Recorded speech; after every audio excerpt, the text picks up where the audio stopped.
What's up guys, Quill here, and welcome to Speed Hub's April and May review, where we'll be going over some of the best runs that happened over the last 2 months. So, let's get started. First off, we've got Super Mario Galaxy done in 2 hours, 26 minutes, and 37 seconds by Valu. Now, Galaxy gets a bit of a bad rep for not being as fast as the other main series games, but due to rather interesting mechanics with changing gravity and the star spins and whatnot, we can see quite a few interesting skips and breaks in each of the stages.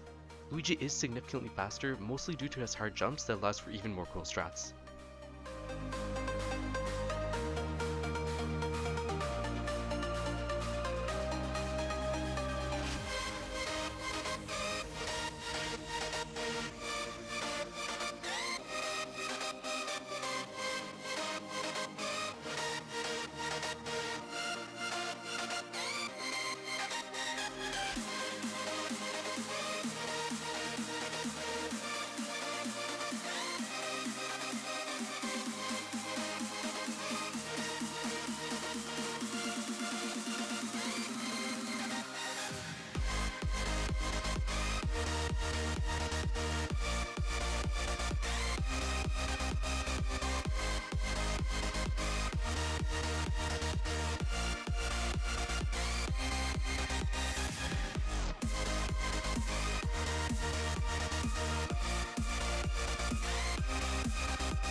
Prey came out in early May and saw breaks in the game left, right, and center, coming in with a time of 7 minutes and 26 seconds by Seeker by the end of the month.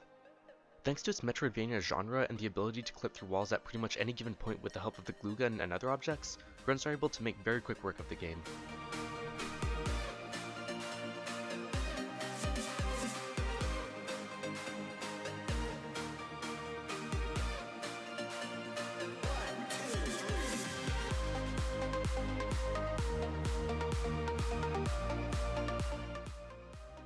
Zelda Breath of the Wild was marketed as being open world enough that you can get to the end while being able to skip most of the main quests, but doing so would be completely ridiculous.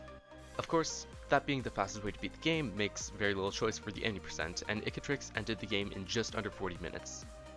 Now, being able to waltz right to the end is good and all, but Bottom of the Well has a ton of cool mechanics to speed things up, such as whistle sprinting, stasis launches, and the oh so controversial amiibos.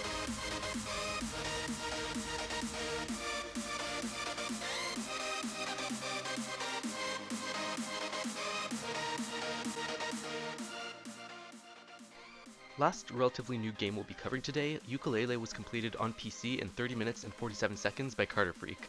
Thanks to rather odd geometry and movement mechanics among other things, the game can be beaten with a minimal amount of pages, skipping many worlds, special moves, and, thank god, quizzes.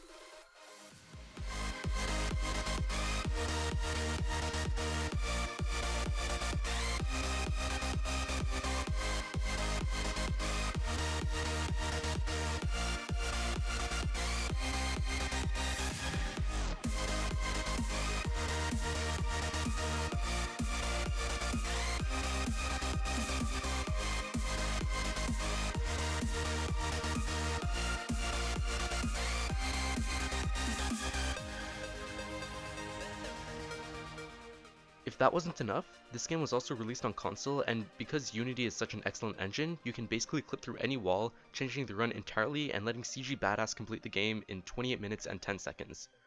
Yooka-Laylee really does indeed live up to the great rare titles such as DK64.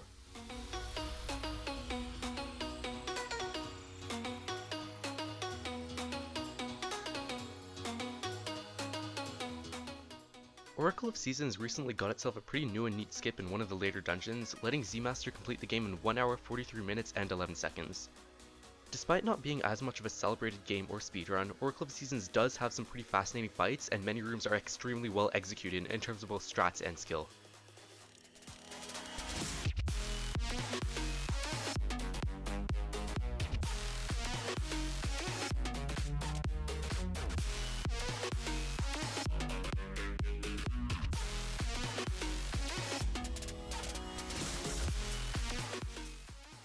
Speaking of big breaks in Zelda games, the Wind Waker HD finally got the fabled barrier skip that's been sought out for years, cutting the run to less than half of its previous length, letting Linkus defeat Ganondorf in 1 hour, 30 minutes, and 15 seconds. The Wind Waker HD does have its fair share of glitches, some borrowed from the original Wind Waker, such as zombie hovers and super swims, and some new to this game like item sliding, letting Link zip really fast across the map in a blink of an eye. All these, combined with a little luck, makes for a pretty fast game.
Now, I have a personal thing against covering flash-based games, but this is a good exception to that rule. Here's the world's hardest game beaten in 6 minutes flat by Ulla. I'm sorry if I butchered that name. Personally, I've never beaten the game, but I've spent enough time on it to know that this is impressive no matter how you look at it, as the entire run is beaten with only one death.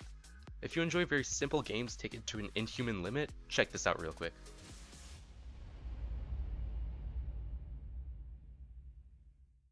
Here we've got Psychonauts done in 35 minutes and 25 seconds by Damali. Psychonauts hosts its own variety of cool tricks and glitches, speeding up movement exponentially with palm bomb jumps, flying, trampoline bombs, bunny hopping, and a bunch of area-specific tricks and skips that makes for a run that is as unique as the game itself.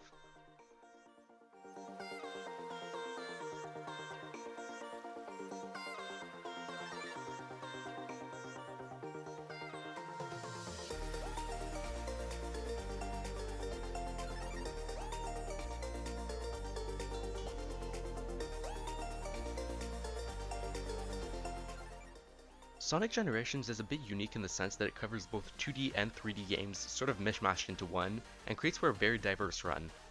The Blue Mania was able to finish out the game in 54 minutes and 28 seconds in classic Sonic fashion, very fast. Now, Generations doesn't really have as many big breaks as some of the other Sonic games, although it does have a few. Where it really shines though is the purely insane movement and tech skill it requires to go as fast as possible in all the levels.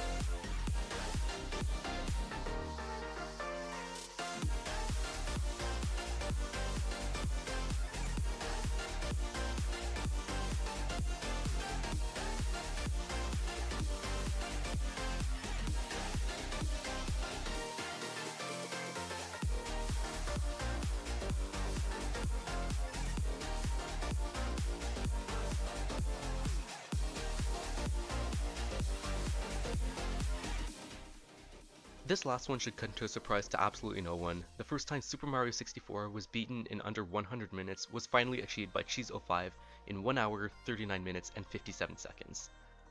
The journey to getting the sub 140 can't be put into a paragraph, but it's considered one of the greatest achievements in all of speedrunning, and for good reason.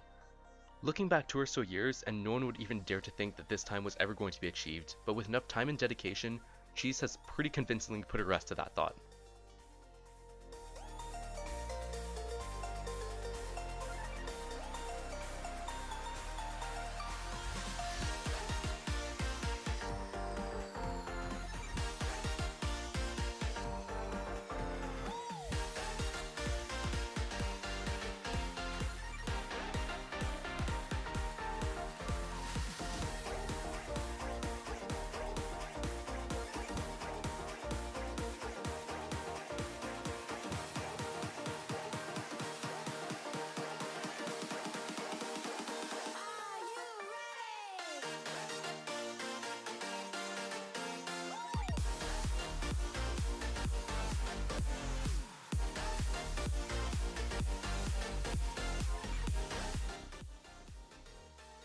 So, some big news, it was brought to my attention that the way I make videos is rather inefficient and I can cut the time I spend making videos by almost half, so hopefully we'll stop seeing as many delays with new stuff. I'll be combining June and July again due to being at SGDQ for a good chunk of July and won't exactly have time to work on stuff, but after that we should be rock and roll for reviews every month, and as well as other videos.